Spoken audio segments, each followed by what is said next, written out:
Hello everyone, welcome to my video today. As you can see, it's a little bit different from my previous 5 videos that I've released so far. So let me explain what's going on. So I've made 5 videos up to now, this being my 6th, and those first 5 videos were my journeys that I took on a recent trip from Kazakhstan to Central Europe. 3 destinations there, which were Hungary, Austria and Slovakia, and back to Hungary. So what I'm going to do now, I'm going to review my journey as a whole. So I'm going to be reviewing the 5 types of transport that I took for the videos that you've seen uploaded, plus I also then took a couple of flights back as well that were not uploaded because I didn't film those, which I'll explain why in a minute. So let's start. So my first video was my flight from Shymkent, which is where I live, here in South Kazakhstan, and I flew to the capital city, Astana, in the north of Kazakhstan. So flight time is 1.5 hours, and I flew on an airline called SCAT, which in English doesn't have the best translation when you translate it into English. And as I mentioned on that video, if you've seen it, which by the way, if you haven't, please do. I did mention that the airline up until recently was banned from flying in EU airspace. But that's no longer the case. The ban has been lifted. So the reason I actually chose SCAT rather than, say, the national airline Air Astana was because the price was lower. Generally, when you fly within Kazakhstan, prices can be quite high. There's no like budget airline, like you get throughout Europe. I paid per person, I think it was around 77 euros for a return flight from Shymkent to Astana and back to Shymkent. Like I say, it's an 1.5 hour flight in each direction. So by Kazakhstan standards, that was good value. The flight was an hour late. It was initially 40 minutes late. I got a text message warning me of that, or advising me of that. When I got to the airport, I found out it was another 20 minutes late, so an hour in total. Not a problem. Did have a connection to make in Astana, but I had a good few hours connection time. Flight itself was as good as it could be, really. I think when I fly on these kind of, I suppose you could call them dodgy airlines, that don't have the best reputations, I get a bit nervous. But there was nothing to be nervous about on this flight. Takeoff was fine, landing was fine, and the mid-flight was fine as well. So yeah, the flight was good. The only thing I would say, I was trying to find an Indian restaurant in Astana, because here in Shymkent where I live, there aren't any Indian restaurants. The one we had closed down a few years ago. There were apparently there's 2 Indian restaurants in Astana. I chose the one that was closest to the airport.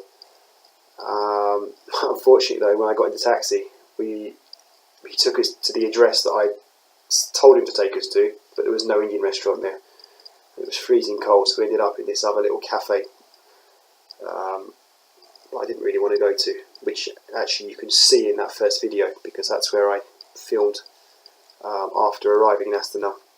So that was a bit disappointing, but that's not SCAT's fault or anything like that.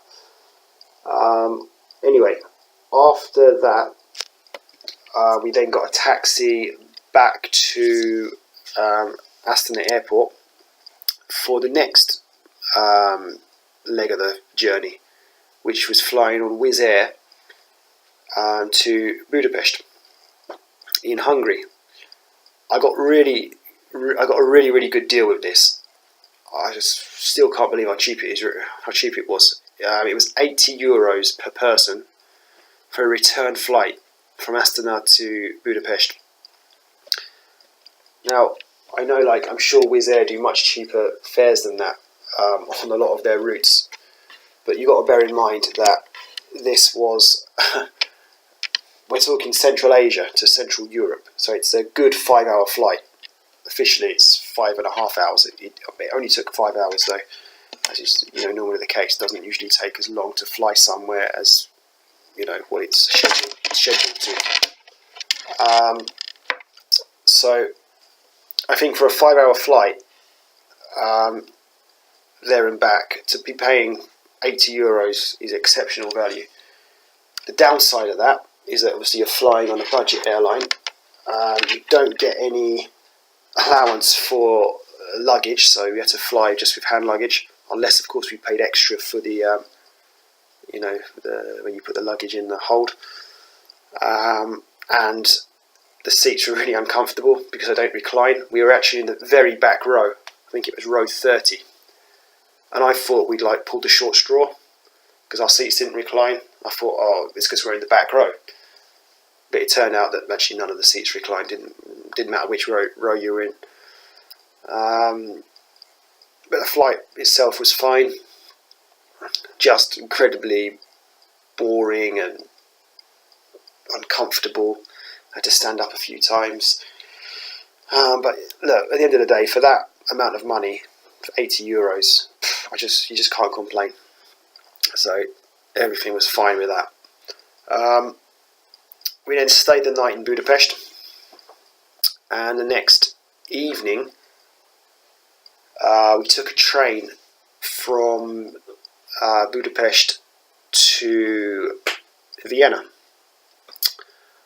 And this was had a bit of a situation here. I found out about the train times well before going on the trip. The only train that suited us really was the train that we got on, which was the Euro night train, which is really geared up for people that are going long distances, because the train was going on to Zurich and the other part was going to Munich.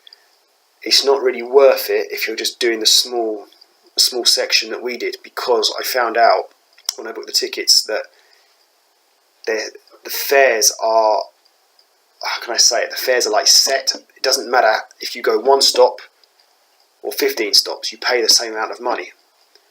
So they don't work the fares out based on on distance. It's just a set fare, because I think we paid about, I can't remember exactly, 40 odd euros, somewhere between 40 to 45 euros per person for a single ticket from Budapest to Vienna for a 2.5 hour journey. I think it's 2 hours 38 minutes or something. But when I checked online, we could have gone to Zurich, which was much, much further. You would have got there the next morning for exactly the same price. So yeah, it wasn't really worth it in terms of price, not good value, but for us, we didn't really have much of a choice. We wanted to spend the whole day in Budapest because we'd only got there the night before. So if we'd have, left earlier, we wouldn't have seen much of Budapest. And it would have made it awkward for dinner and all that because of the timings. So that time train suited us. Just it was a bit expensive. But the journey was fine. We left bang on time. We got in on time. I think we got in a little bit early. So yeah, it was good. Anyway, got a taxi to my hotel, and then a few days later, I think it was 3 nights later. So we stayed there for 3 nights in Vienna. We took a train from Vienna to Bratislava. Now, that's just a little local train. Bought the tickets just before we got on the train. You don't have to buy the tickets in advance or anything like that. And we got a slight discount actually, because there were 4 of us. It was me, my wife, and my parents. And we just bought the tickets on the from the machine. So we just put all the details in, 4 people, going to Bratislava, and it turns out, because there were 4 of us, they gave us like a group discount. It wasn't a big saving. I think it was a saving of about €3 or €4. Still, it's all counts. Take any saving you can get.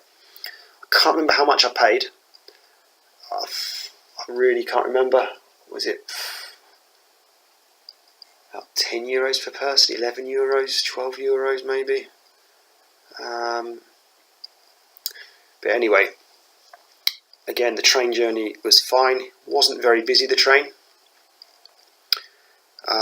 Made a few stops in the suburbs of Vienna, and then took us the short distance onto Bratislava, the capital of Slovakia.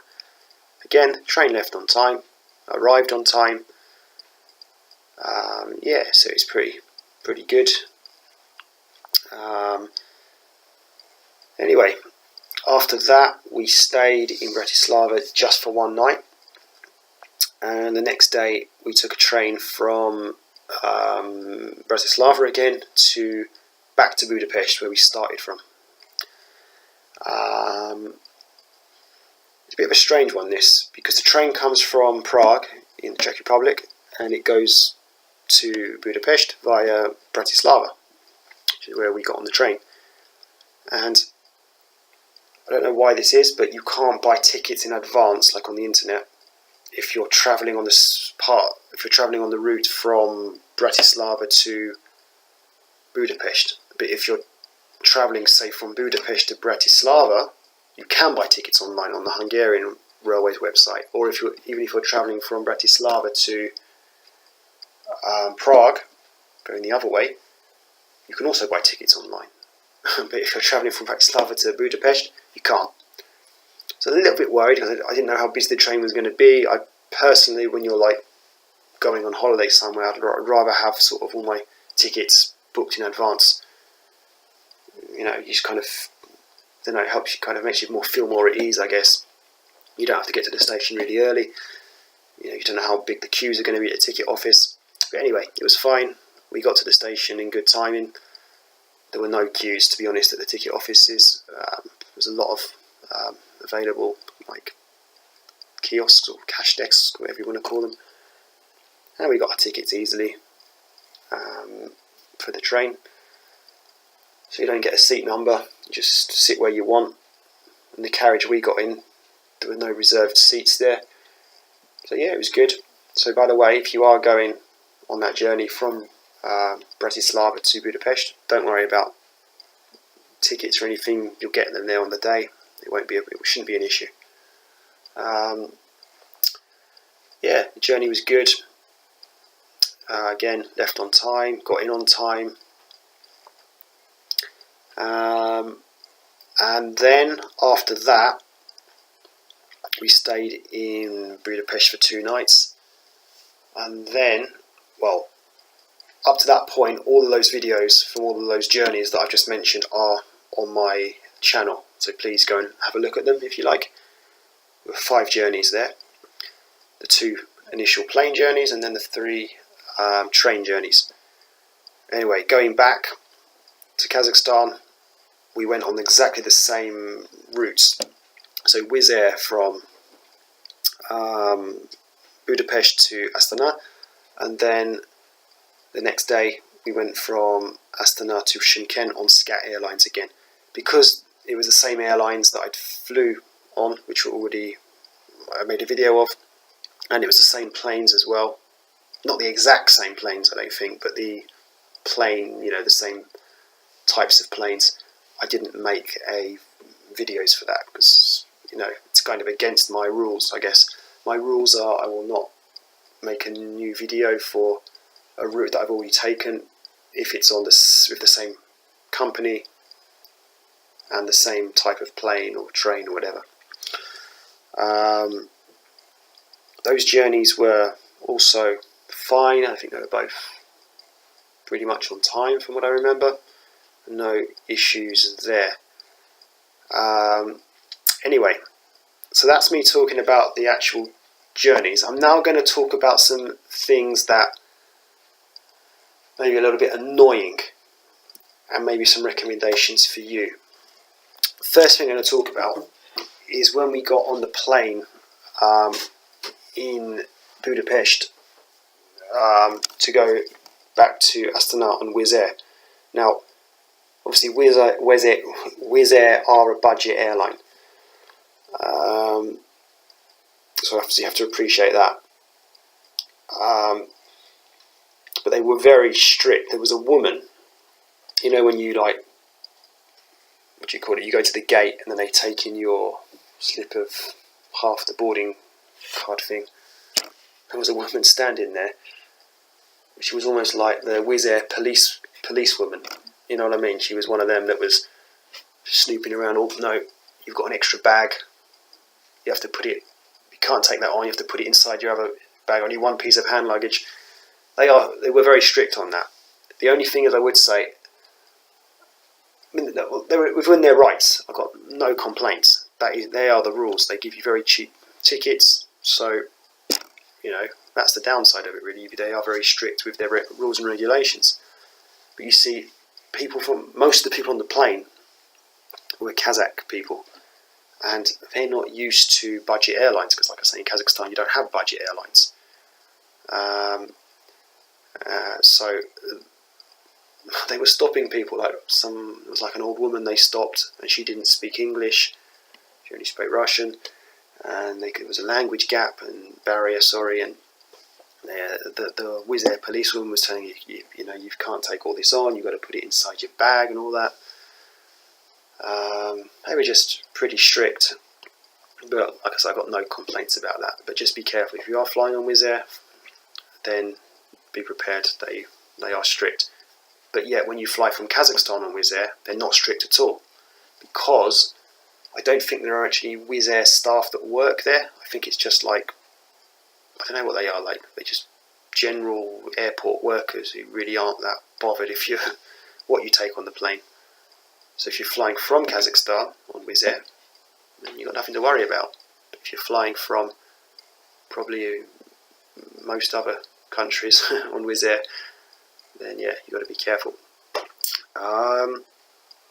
The other strange thing actually about that Wizz Air thing was that when I got to the airport Astana to fly to Budapest, I printed out my boarding pass because that was what it said on the website. So you've got to print this out, otherwise you've got to pay extra money for printing out a boarding pass at the airport.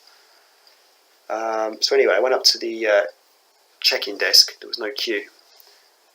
I didn't have my boarding pass actually to hand. It was in a bag. I said to her in Russian, I said, I've already printed out my boarding pass, so we just go straight through. And she's like, no, we need to give it to me here and we'll print it out for you. I was like, what do you mean? I've already printed it out. So anyway, we just did the normal check-in procedure, gave her my passport, gave her my boarding pass I already printed out, and then she printed out another one, like a proper card one, like a standard one. What was the point in me printing out in the first place? I'm sure, though, I could have just avoided that and just gone straight through without going to the check-in desk. I think it would have been alright with the paper printout I had. I just think in Kazakhstan they're not really geared up for it. They don't really know what kind of online check-in is. It's not that developed in that sense. And the biggest thing I want to talk about, and maybe like the biggest piece of advice for you, is be very careful with taxis in Budapest and in Bratislava. So what happened was, when we arrived in Bratislava from Vienna on the train, we took a taxi from the station to our respective hotels, because we were staying at different hotels, my parents and my wife and I. And normally, in any civilized place around the world, it's quite normal to walk outside the station. You'll find a taxi rank, get in the taxi, tell the driver where you're going, and he'll take you there. And you don't really expect to get ripped off. But in Bratislava, that's a different story.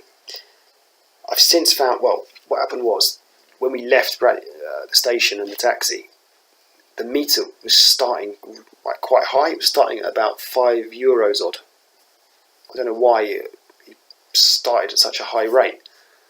And then the driver, it was all in Slovakian, I didn't understand it, but he said, look, the minimum fare is da-da-da-da. It had like minimum fare, like, I don't know, €16, €17, something really ridiculously high. So it's like saying, even if you go on a 5-minute journey, or even a 2-minute journey, the minimum fare will be whatever it was, 16, 17, €18. And it just seems ridiculous. I mean, Bratislava, Slovakia, it's not exactly, one of the, wealthy European countries. And, well, we got ripped off, basically. I can't remember how much it was. It was my dad paid. We didn't really go that far. I can't remember how much it was. Was it almost €30? Something like that. Should never have been anywhere near that. When you consider where you are in Central Europe, not going a long distance. And then I later found out on Wiki Travel that the advice is, do not use the taxis outside Bratislava station, because they rip you off. That is what they do. Which seems stupid. So what are you supposed to do? You've got all this luggage with you. You're not supposed to you shouldn't get in a taxi outside the station. But then we got another taxi from the centre. This was like the next day, was it, or I think later in the evening. Got ripped off again, just by stopping a taxi like in the street. And in Hungary, in Budapest, it was exactly the same thing. We came out this station after arriving from Bratislava, and I couldn't even see a taxi rank, to be honest, but there was one just kind of a few minutes up the road. So we got in a taxi there, and we went a very short distance here, even less distance than the one we were in Bratislava. We literally just had to go from this station, Budapest, Nugati, I think it's called, to the other side of the river, by the chain bridge, because we were staying in a hotel there, literally right by the chain bridge. So if you know Budapest, you'll know that's not a long journey at all. It's like a few kilometres, like, I don't know, 2 or 3 kilometres, something like that. And this, I think my dad got charged something like, was it £50, £45? I don't know, £45, £50. Like, it's ridiculous. It came up on the meter, because I think, like, normally you think, oh, it's okay, it's the meter. They can't rip you off because it's on the meter, but they do. I don't know what they do. Somehow the meter goes quicker or something, I don't know. But anyway, it turns out, and I've since found out after reading on the internet, in places like Slovakia, or certainly in Bratislava and in Budapest, you should never just get in a taxi without ordering one. But I mean, that's all, well and good. But you've got to remember, we're tourists. We don't have local phones, SIM cards. So it's not quite as simple as just ringing up for a taxi. Like, I know you've got the internet in certain places. There might be Wi-Fi about. You can maybe call on there. But it's just a crazy system, really, to think that you're just going to get ripped off if you just get in a taxi without booking it. I've personally never heard of that before. First time I've come across something like that before. But yeah, there you go. So be careful with taxis in Bratislava and Budapest. Don't just get in a taxi without booking it. If you have to, ask a local person maybe to see if they can make a call for you. Quick call to book a taxi. Otherwise, walk, get the bus, or get ripped off by just jumping in a taxi. But look, journey was good. I mean, the trip in itself, on the whole, was good. So I've been speaking for 25 minutes. I hope, if you're still watching, and well done. I'm just going to say now that my next video next week, because I do release videos every Monday, the next video next week is going to be in Russian. I'm going to attempt to make a video in Russian. It's going to be the same sort of video I've just made. It's going to be reviewing my trip to Central Europe, but in Russian.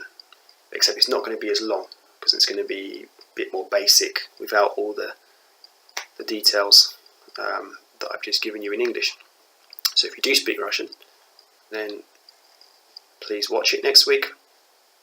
If you don't speak Russian, but want to hear me speak Russian, then by all means listen to that as well and watch that next week. If you're not interested in Russian, then I will see you in 2 weeks for my next trip video that I'm going to release. You don't want to miss that one. That's a pretty cool one. So, thank you for watching, and peace out.